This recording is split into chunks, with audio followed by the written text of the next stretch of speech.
Emisor Podcasting. Superado ya el año y medio de guerra entre Ucrania y Rusia, el presidente ucraniano Volodymyr Zelensky tomó una decisión que remeció la política de su país: destituir al ministro de Defensa, Oleksiy Reznikov, en el cargo desde noviembre de 2021 y reemplazarlo por Rustem Umerov, tártaro de Crimea y musulmán. ¿Por qué se tomó esta decisión en medio de un conflicto que sigue vivo? ¿Qué dice el cambio sobre la estrategia militar de Ucrania y qué señales busca dar Zelensky al resto de Europa? Soy Rafael Cavada y responderé estas preguntas en un nuevo episodio de Corresponsal. He decidido sustituir al ministro de Defensa de Ucrania.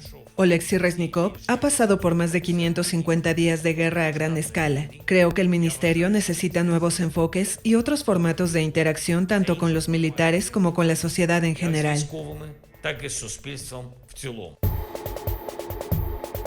Aunque desde fuera de Ucrania pueda sorprender la destitución del ministro de Defensa en pleno conflicto militar, la verdad es que este hecho era una situación esperada e inminente.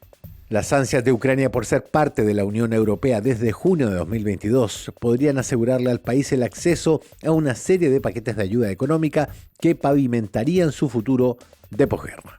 También tiene intenciones de entrar a la OTAN y asegurar así la protección militar que necesita teniendo a Rusia como vecino. Sin embargo, una de las grandes trabas que encuentra Ucrania para ser aceptado tanto en la Unión Europea como en la OTAN son los altísimos niveles de corrupción interna que enfrenta desde hace décadas. Es por eso que Zelensky se ha puesto manos a la obra para demostrarle a la Comisión Europea que su país está a la altura de los desafíos que le han planteado. El presidente empoderó a la Fiscalía Anticorrupción y a la Agencia Nacional para la Prevención de la Corrupción y cesó del cargo a personeros de diferentes áreas de su gobierno, como la cúpula del Departamento de Control de Fronteras, acusada de irregularidades en las aduanas. Otro golpe de impacto fue el reciente procesamiento de Igor Kolomoisky, oligarca ucraniano que encumbró a Zelensky con su financiamiento, que está acusado de diversos cargos de fraude y corrupción.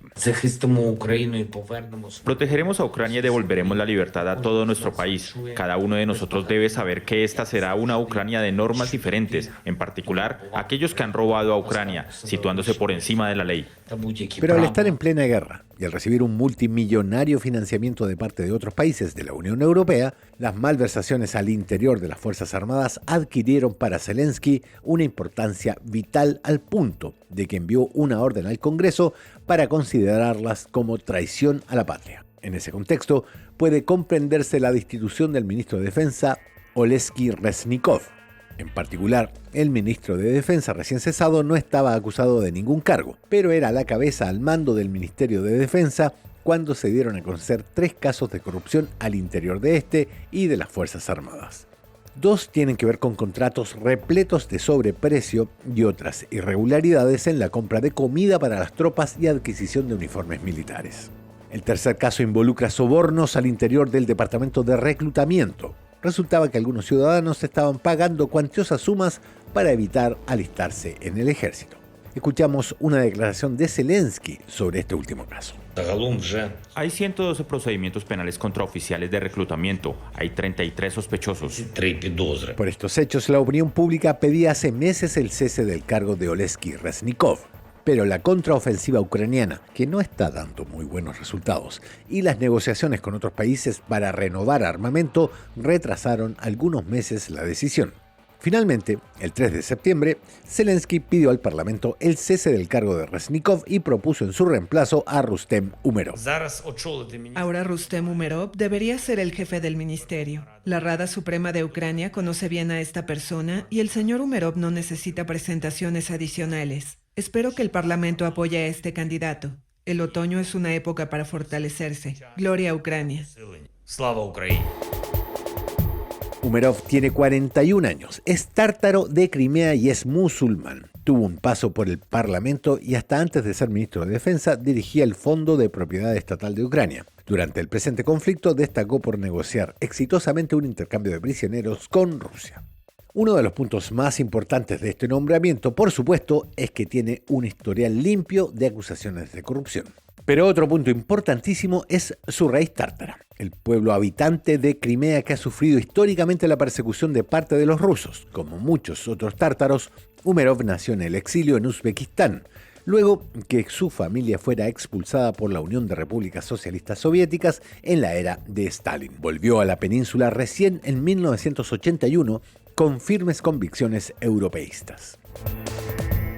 Crimea luego pasó a ser parte de la Ucrania postsoviética hasta que Rusia la anexó en 2014, convirtiéndose en un importante precedente para el conflicto que se desarrolla hoy. Umerov es miembro de un grupo de trabajo que planifica la estrategia para poner fin a la ocupación de Crimea.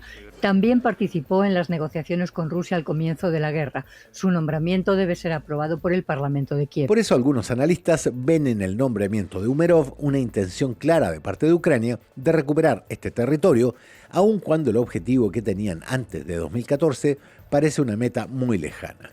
Sobre todo porque la contraofensiva de Zelensky aún no logra el objetivo de expulsar a las tropas rusas de las tierras ocupadas este 2022. Otra lectura que se da al nombramiento de Umerov es la cercanía natural que le da el ser tártaro y musulmán con las autoridades de Turquía y Arabia Saudita. Hay que recordar que Erdogan, presidente de Turquía, ha oficiado de intermediario en el conflicto, apoyando militarmente por un lado a Ucrania, pero manteniéndose como un socio económico importantísimo para Rusia. Su mediación es especialmente importante para el acuerdo que permite el comercio de cereales a través del Mar Negro y además sería un gran aliado considerando que es miembro de la OTAN, el anhelado sueño ucraniano. ¿Podrá Umerov estrechar lazos con Turquía y conseguir beneficios militares y económicos que den vuelta al conflicto? Lo revisaremos en los próximos episodios de Corresponsal. Soy Rafael Cavada y puedes escuchar todos los capítulos del podcast en www.emisorpodcasting.com y en la app de Emisor. Hasta pronto.